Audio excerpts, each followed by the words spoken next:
L'éligibilité aux bourses d'études du gouvernement australien. Quelles sont les conditions pour être éligible aux bourses d'études australiennes? Donc, ce qui signifie quelles sont les choses à avoir, voire les choses très importantes pour être éligible à ces bourses d'études du gouvernement australien. Donc, on va parler de ça aujourd'hui. Les choses que vous devrez avoir pour pouvoir éventuellement être éligible et postuler à ces bourses.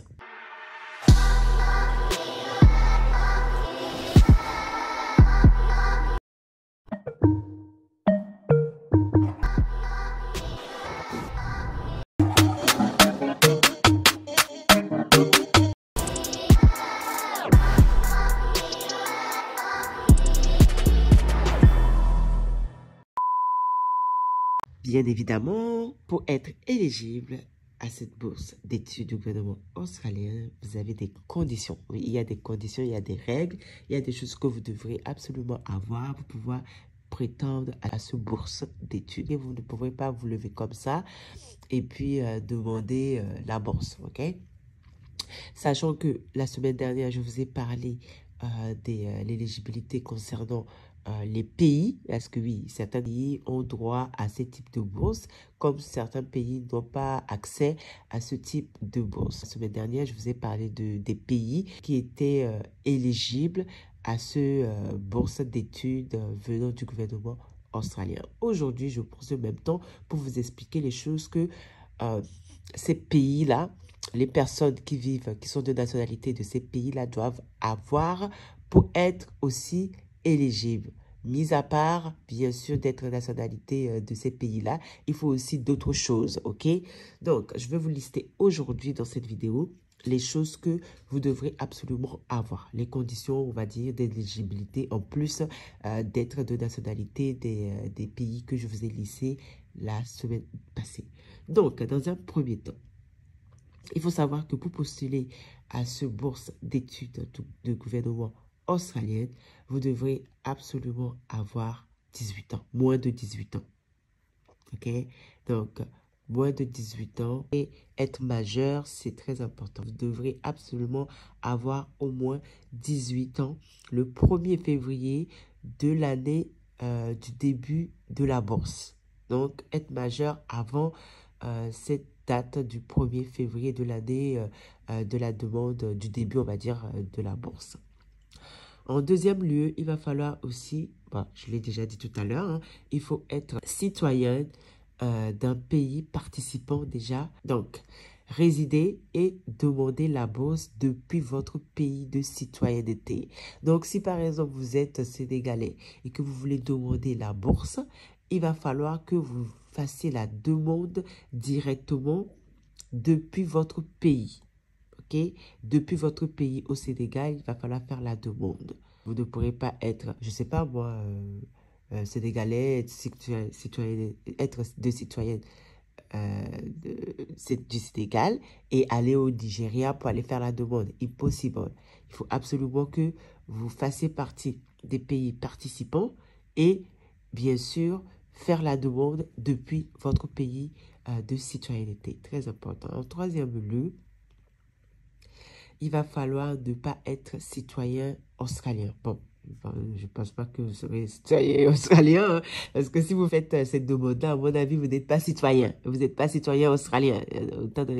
En l'occurrence, dans ce cas-là, vous n'aurez rien à faire sur le marché. Mais bon, voilà. On le précise quand même, on ne sait jamais, n'est-ce pas?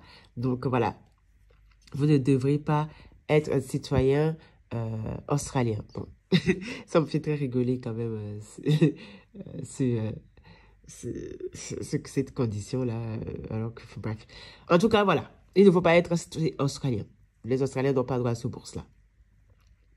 Alors, il ne faut pas également être résident permanent. Okay? Si vous êtes résident permanent en Australie, vous n'aurez pas droit à ce bourse-là. Ce bourse-là est vraiment destiné aux personnes hors de l'Australie qui n'ont qui n'ont jamais mis les pieds, on va dire, en Australie, qui n'ont jamais rien fait en Australie, ok? Voilà. Et qui, bien sûr, font partie des pays, on va dire, pauvres, quoi. Voilà. Si on l'explique, oui, ça sera ça, ok? Et également, en troisième lieu, il faut être quelqu'un qui n'a jamais demandé un visa pour vivre en Australie permanemment. OK?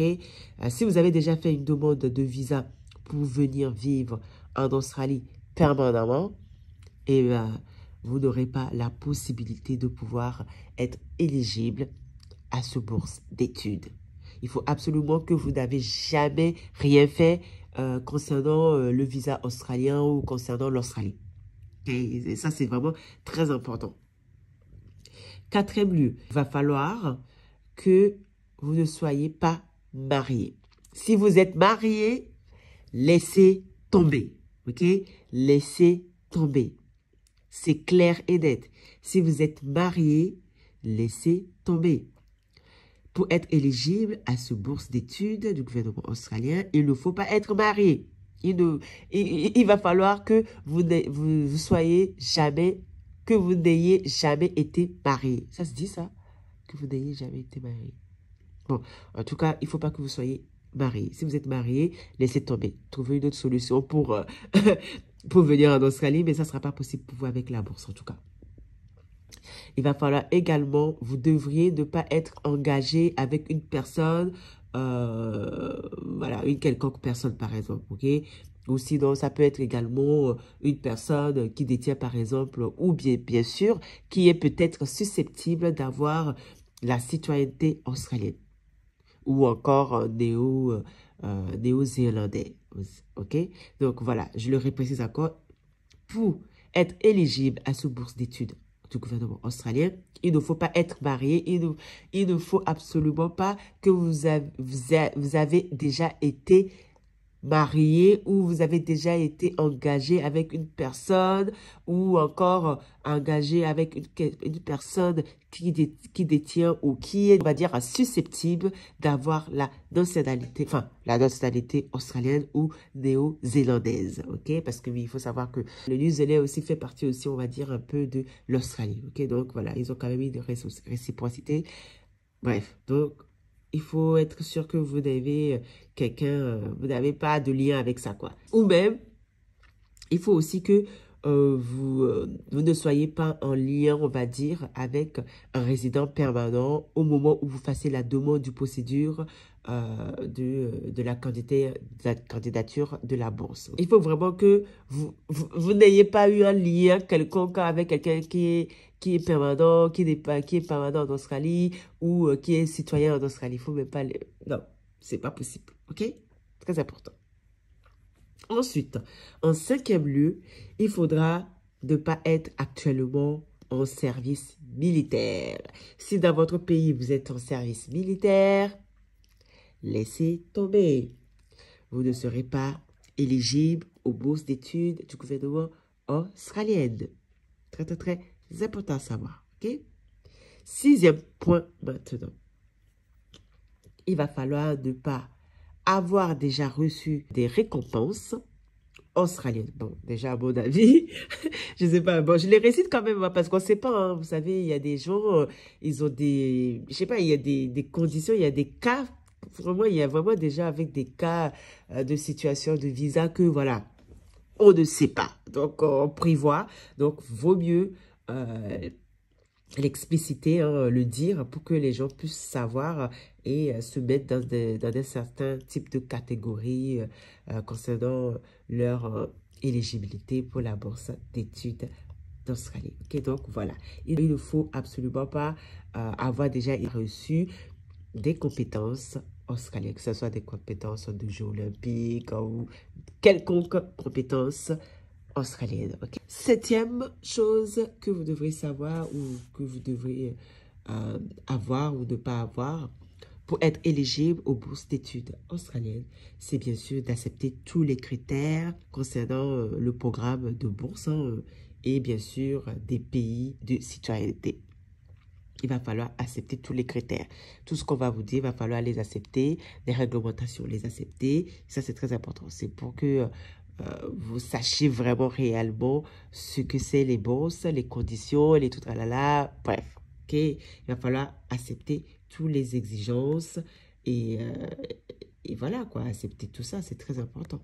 tous les critères. Voilà. Et là, sur le 8e point, il va falloir être en mesure de satisfaire aux conditions d'admission de l'établissement d'accueil. Donc, ce qui veut dire que les établissements d'accueil qui vont vous accueillir concernant la bourse d'études, il va falloir être en mesure de satisfaire aux conditions d'admission. Très important. Si vous ne satisfaisez pas aux conditions d'admission des établissements d'accueil, vous ne pourrez pas être malheureusement pas éligible aux bourses d'études du gouvernement australien. Le 9e point à avoir, qui est tout simplement, il va falloir satisfaire à toutes les exigences du ministère de l'Intérieur concernant le visa étudiant. Parce que oui, il y a quand même certains types d'exigences à avoir concernant les visas étudiants en Australie. Donc, il va falloir satisfaire à toutes les exigences du ministère de l'Intérieur concernant le visa d'étudiant. Ensuite, il va falloir que vous n'aviez jamais eu une bourse d'études auparavant au niveau académique inférieur à ce que vous avez déjà eu. Je ne sais pas si vous ne comprenez pas. Si vous avez déjà eu une bourse d'études au niveau académique, il va falloir que ça soit inférieur à ce que vous avez déjà eu. Bon, c'est ce qu'ils ont écrit. Donc voilà, il va falloir faire très attention à ça aussi parce que oui, ça peut porter préjudice pour vous si vous avez déjà eu des bourses de programmes d'études académiques auparavant. Voilà, il va falloir faire attention à ce que... en fait, le mieux serait vraiment de jamais avoir été, je sais pas, faire des demandes de bourse quelconque dans n'importe quel pays ou quoi que ce soit. Ok, il faut être vraiment, on va dire, vierge, quoi. Voilà, voilà, c'est ce que le mot on va dire. Vierge, voilà. Vierge surtout. Ensuite, on va dire là... 10e point que vous devrez absolument avoir pour pouvoir être éligible aux bourses d'études du gouvernement australien, c'est tout simplement, il va falloir être transparent aux informations, en réalité. Alors, il va falloir que vous soyez transparent en informant le secteur du programme que vous avez choisi. Il va falloir que ça soit en lien avec l'employé et avec votre cours. Je ne sais pas si vous comprenez ou pas. Et ce que je vais dire, c'est tout simplement que si par exemple vous avez un employé, vous travaillez à côté, il va falloir être transparent en informant bien sûr le secteur, là où vous travaillez, du programme de bourse. Ok, il va falloir les informer à votre employeur que oui, vous avez droit aux bourses du gouvernement australien et tout ça là, il va falloir les informer. Très important.